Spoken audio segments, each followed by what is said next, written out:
News 7 தமிழின் express news செய்திகளுக்கு உங்களை வரவேற்பது கோபாலகிருஷ்ணன். நான் மோனிகா. இனி நேரடியாக செய்திகளை பார்க்கலாம். சென்னை அருகே வடகிழக்கில் 450 கிலோமீட்டர் தொலைவில் நிலை கொண்டுள்ள வர்தா புயல் நாளை மாலை சென்னை அருகே கரையை கடக்கும் என சென்னை வானிலை ஆய்வு மையம் தகவல். புயல் காரணமாக வட தமிழகத்தில் மணிக்கு 80 கிலோமீட்டர் வரை கனமழை மற்றும் காற்று வீசக்கூடும். 2 நாட்களுக்கு மீனவர்கள் கடலுக்குள் செல்ல வேண்டாம் என வானிலை ஆய்வு மையம் எச்சரிக்கை. வர்தா புயல் காரணமாக நாகை துறைமுகத்தில் 4வது நாளாக 8ஆம் எண் புயல் எச்சரிக்கை கூண்டு.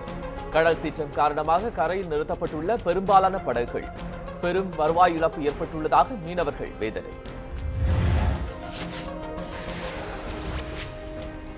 வங்கக்கடலில் நாளை கரையை கடக்க உள்ள வர்தா புயல் எதிரொலி. ஆந்திர மாநிலம் நெல்லூர் உள்ளிட்ட பகுதிகளில் முன்னெச்சரிக்கை நடவடிக்கைகளில் அதிகாரிகள் தீவிரம். கவாலி கடற்கரை பகுதியில் செய்யப்பட்டுள்ள முன்னேற்பாடுகள் குறித்து அதிகாரிகள் ஆய்வு. வர்தா புயல் நாளை மாலை நெல்லூர் சென்னை இடையே கரையை கடக்கும். புயல் கடக்கும் போது நெல்லூர், சித்தூர், கடப்பா, ஆனம்பூர் உள்ளிட்ட இடங்களில் கனமழைக்கு வாய்ப்பு. பேரிடர் மேலாண்மை ஆணையர் சேகரி பாபு தகவல். அதிமுக பொதுச் செயலாளராக சசிகலா தலைமையேற்க முதலமைச்சர் ஓ பன்னீர்செல்வம் ஆதரவு. இயக்கத்தின் நிர்வாகிகளையும் கடைக்கோடி தொண்டனையும் அறிந்து வைத்துள்ளவர் என்றும் புகழாரம். அதிமுகவில் ஏற்பட்டுள்ள வெற்றிடத்தை நிறைவு செய்ய பொதுச் செயலாளர் பதவியை ஏற்க சசிகலாவிற்கு அழைப்பு விடுத்துள்ளதாகவும் அறிக்கை. கட்சியை கட்டுக்கோப்புடன் வழிநடத்தி செல்ல சசிகலா தலைமையேற்கவும் வலியுறுத்தல். அதிமுக பொதுக்குழுவை கூட்டுவது குறித்து மூத்த நிர்வாகிகள் கூடி முடிவெடுப்பர். அதிமுக முன்னாள் அமைச்சர் வளர்மதி பேட்டி. கட்சியை வழிநடத்தும் வலிமை சசிகலாவுக்கு மட்டுமே இருப்பதாகவும் கருத்து. கட்சியை வழிநடத்த தேவையான தலைமை பண்புகள் நிறைந்தவர் சசிகலா. தொண்டர்களை அரவணைத்து வழிநடத்தும் ஆற்றல் நிறைந்தவர் சசிகலா ஒருவரே. மக்களவை சபாநாயகர் தம்பிதுரை அறிக்கை. தொண்டர்களின் வேண்டுகோளை ஏற்று சசிகலா தலைமை பொறுப்பை ஏற்க வேண்டும் எனவும் வேண்டுகோள். தமிழகம் முழுவதும் கொண்டாடப்பட்ட மகாகவி பாரதியாரின் 135வது பிறந்தநாள் விழா. பாரதியார் நினைவிடம் அமைந்துள்ள திருவல்லிக்கேணியில் திருவுருவப் படத்திற்கு குமரி அனந்தன் உள்ளிட்டோர் மரியாதை. புதுச்சேரியில் பாரதி குயில் பாட்டு எழுதிய மாந்தோப்பிற்கு பாரதி குயில் தோப்பு என்று பெயரிட கோரிக்கை. விடுமுறை நாளான இன்று ஜெயலலிதா அடக்கம் செய்யப்பட்ட இடத்தில் அஞ்சலி செலுத்த குவியும் மக்கள்.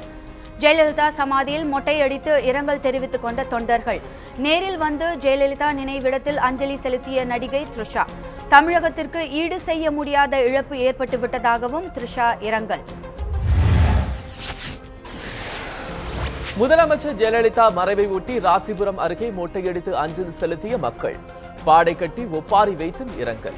உருவ பொம்மைக்கு சடங்குகள் செய்து தகனம் செய்து நூதன முறையில் அஞ்சலி செலுத்திய மக்கள். அதிமுகவின் தலைமை பொறுப்பை சசிகலா ஏற்க வேண்டும். முக்குலத்தோர் புலிப்படை தலைவரும் சட்டமன்ற உறுப்பினருமான கருணாஸ் வலியுறுத்தல். சட்டமன்ற உறுப்பினர் விடுதியில் செய்தியாளர்களிடம் கருணாஸ் பேட்டி. கட்சியின் பொதுக்குழுவை கூட்டி அதிமுகவினர் முடிவெடுக்க வேண்டும் எனவும் வலியுறுத்தல். நாற்றம்பள்ளி அருகே ஆந்திராவிற்கு கடத்த முயன்ற 2 டன் ரேஷன் அரிசி பறிமுதல். ரயில் மூலம் கடத்த இருந்த அரிசியை பறிமுதல் செய்த பறக்கும் படை அதிகாரிகள். பறிமுதல் செய்த அரிசி திருப்பத்தூர் வாணிப கிடங்கில் ஒப்படைப்பு. மதுரை அருகே திருமங்கலத்தில் ஆற்றில் மூழ்கி உயிரிழந்த கொத்தனாரின் உடலை எரிக்க முயன்ற உறவினர்கள். சுடுகாட்டில் எரிக்க முயன்ற போது உடலை மீட்ட ஆஸ்டிப்பட்டி போலீசார். உடற்கூறு ஆய்விற்காக திருமங்கலம் அரசு மருத்துவமனைக்கு அனுப்பி வைக்கப்பட்டது. இறந்தவரின் மரணத்தில் மர்மம் உள்ளதா என்ற கோணத்தில் விசாரணை. ராணிப்பேட்டை அருகே 11ஆம் வகுப்பு படிக்கும் பள்ளி சிறுமியை பாலியல் பலாத்காரம் செய்த உறவினர். பெற்றோர் அளித்த புகாரின் பேரில் உறவினரை கைது செய்து சிறையில் அடைத்த போலீசார். பள்ளிக்கு அழைத்து செல்வதாக கூறி விடுதியில் வைத்து பாலியல் சித்திரவதைக்கு ஆளாக்கப்பட்ட சிறுமி. வந்தவாசி அருகே சாலையை கடக்க முயன்றவர் ஆட்டோ மோதி சம்பவ இடத்திலேயே உயிரிழப்பு. சம்பவ இடத்திற்கு வந்து உடலை கைப்பற்றி பிரேத பரிசோதனைக்கு அனுப்பி வைத்த வந்தவாசி போலீசார். உறவினர் வீட்டிற்கு வந்தபோது ஆட்டோ மோதி உயிரிழந்த பரிதாபம். திண்டுக்கல் அருகே வடமதுரையில் உணவு விடுதியில் திடீர் தீ விபத்து. கொழுந்துவிட்டு எரிந்த தீயால் அடுத்தடுத்த கடைகளும் எரிந்து நாசம். விரைந்து வந்து போராடி தீயை அணைத்த வேடச்சந்தூர் தீயணைப்பு வீரர்கள். உணவு விடுதியில் விறகு அடுப்பில் நெருப்பை அணைக்காமல் சென்றதால் விபத்து ஏற்பட்டதாக தகவல். ஈரோட்டில் வங்கி ஏடிஎம் மையத்தை முற்றுகையிட்டு போராட்டம் நடத்திய மக்கள். நீண்ட நேரம் காத்திருந்து பணம் இல்லை என தெரிய வந்ததால் ஆத்திரம். காலையில் பணம் போட நடவடிக்கை எடுப்பதாக உறுதியளித்த காவல்துறை அதிகாரிகளின் சமாதானத்தை அடுத்து கலைந்து சென்ற பொதுமக்கள். ராசிபுரம் அருகே திருச்செங்கோட்டில் போர்வெல் லாரி தலைக்குப்புற கவிழ்ந்து விபத்தில் லாரி ஓட்டுநர் நடேசன் என்பவர் சம்பவ இடத்திலேயே உடல் நசுங்கி உயிரிழப்பு. ஆம்புலன்ஸில் காயமடைந்தவர்கள் ராசிபுரம் மருத்துவமனையில் அனுமதி. சம்பவம் குறித்து புதுச்சத்திரம் காவல்துறையினர் விசாரணை. ஜெயலலிதா தொடர்ந்த பாதையில் முதலமைச்சர் ஓ பன்னீர்செல்வம் தொடர வேண்டும். ஸ்ரீ வைகுண்டத்தில் மதிமுக பொதுச் செயலாளர் வைகோ செய்தியாளர்களுக்கு பேட்டி. தாமிரபரணி தண்ணீரை விவசாயம் மற்றும் குடிநீருக்கே பயன்படுத்த வேண்டும் எனவும் வலியுறுத்தல். அத்திப்பட்டு அனல்மின் நிலைய முதல் அலகில் பழுது சரி செய்யப்பட்ட கொதிகலன். பழுது நீக்கப்பட்டதால் மீண்டும் தொடங்கிய 210 மெகாவாட் மின் உற்பத்தி. பராமரிப்பு காரணமாக தற்போது 420 மெகாவாட் மின் உற்பத்தி மட்டுமே நடைபெற்று வருவதாக தகவல். தொழிலதிபர் சேகர் ரெட்டியின் வேலூர் இல்லத்தில் வருமான வரித்துறையினர் 13 மணி நேரம் நடத்திய சோதனையில் பல கோடி ரூபாய் பணம் மற்றும் தங்கம் பறிமுதல் செய்யப்பட்டதாக தகவல். 12 அதிகாரிகள் நடத்திய சோதனையில் முக்கிய ஆவணங்கள் கைப்பற்றப்பட்டதாக தகவல். சென்னை தங்கம் மற்றும் வைர வியாபாரிகள் சங்கம் சார்பில் மறைந்த முதலமைச்சர் ஜெயலலிதா சமாதியில் மலர் வளையம் வைத்து அஞ்சலி. நேப்பியார் பாலத்திலிருந்து நினைவிடம் வரை ஊர்வலமாக சென்று 100க்கும் மேற்பட்ட வியாபாரிகள். சமாதியில் செய்யப்பட்டுள்ள ஏற்பாடுகள் குறித்து அமைச்சர் ஆர்.பி. உதயகுமார் நேரில் ஆய்வு. 17 நாட்களுக்கு பின் மீன்பிடிக்க சென்ற ராமேஸ்வரம் மீனவர்கள். குறைந்த அளவு மீன்களே கிடைத்ததால் ஏமாற்றம். டீசல் கூலி உள்ளிட்டவற்றை கணக்கிட்டால் இழப்பு ஏற்படுவதாக வேதனை. கடும் குளிர் காரணமாக கிருஷ்ணகிரியில் சூடுபிடித்துள்ள ஸ்வெட்டர் விற்பனை அதிகரித்துள்ளதால் வியாபாரிகள் மகிழ்ச்சி. மாலை 4 மணிக்கு தொடங்கும் குளிர் மறுநாள் காலை 10 மணி வரை தொடருவதாக உள்ளூர் மக்கள் கருத்து. வந்தவாசியில் அடுத்தடுத்து 3 கோவில்களில் உண்டியல் உடைத்து பணம் கொள்ளையடிக்கப்பட்டதால் பரபரப்பு. செல்வ விநாயகர் மற்றும் காளி கோயிலில் மொத்தம் 50,000 ரூபாய் பணம் மற்றும் வெள்ளி பொருட்கள் கொள்ளை. சம்பவம் குறித்து தெற்கு காவல்துறையினர் வழக்கு பதிவு செய்து விசாரணை. தர்மபுரி கிருஷ்ணகிரி தேசிய நெடுஞ்சாலையில் போதிய மின் விளக்குகள் இல்லாத காரணத்தினால் விபத்துகள் அதிகரிப்பு. பெரும்பாலான விபத்துகள் இரவு நேரத்தில் நடப்பதாக பொதுமக்கள் குற்றச்சாட்டு. போதிய மின் விளக்குகள் அமைக்க பொதுமக்கள் கோரிக்கை. மதுரை மாவட்டம் மேலூர் அருகே நரசிங்கம்பட்டியில் பரவும் மர்ம காய்ச்சலால் கிராம மக்கள் பீதி. கிராம ஊரணியில் கழிவு நீர் கலப்பதே காய்ச்சலுக்கு காரணம் என ஊர் மக்கள் புகார். சுகாதாரத்துறையினர் உடனடி நடவடிக்கை எடுக்க கோரிக்கை. கும்பகோணம் மகாமகக்குளம் மேல்கரையில் மூதாட்டி இல்லத்தில் 56 சவரன் நகை மற்றும் பணம் திருட்டு. மூதாட்டி குளிக்க சென்ற போது நகைகளை திருடி சென்ற வேலைக்கார பெண்மணி. போலீசார் விசாரணையில் வேலைக்கார பெண்மணி போலி முகவரி அளித்தது அம்பலம். தப்பி சென்ற பெண்ணை பிடிக்க போலீசார் தீவிரம். ஓமலூர் பகுதியில் நோய் தாக்குதல் காரணமாக விளைச்சல் குறைந்துள்ள கோழிக்கொண்டை பூ. விளைச்சல் நேரத்தில் வெள்ளை நோய் தாக்கியுள்ளதாக விவசாயிகள் வேதனை. தோட்டக்கலை துறையினர் ஆலோசனை மற்றும் இலவசமாக மருந்துகள் வழங்க விவசாயிகள் கோரிக்கை. மீத்தேன் எரிவாயு திட்டத்தை நிறைவேற்ற மறைமுக முயற்சி. மத்திய அரசு மீது விவசாய சங்கங்களின் ஒருங்கிணைப்பு குழு தலைவர் PR பாண்டியன் கண்டனம்.